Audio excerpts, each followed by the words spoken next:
Mo sing kreng mun ta jo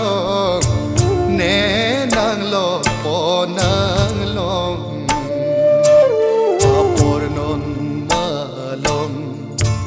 ne jakwe ching ano lạc ong bong kang on e seng we oi ri bong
ronga je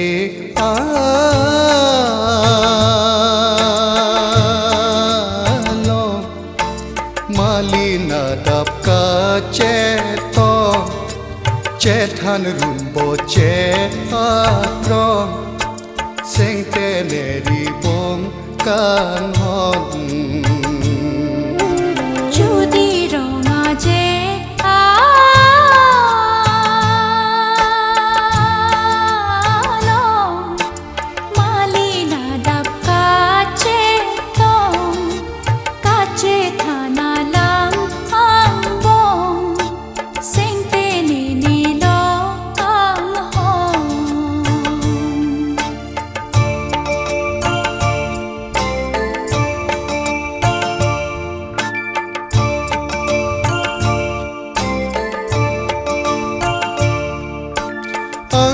Shami met kayon rai som chere de bong pir the me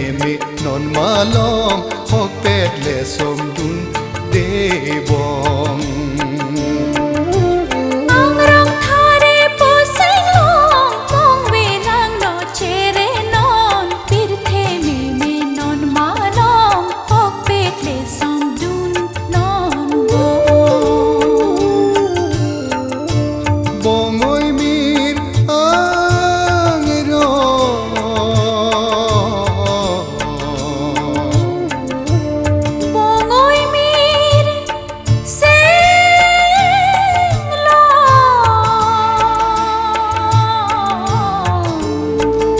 nang penne anggo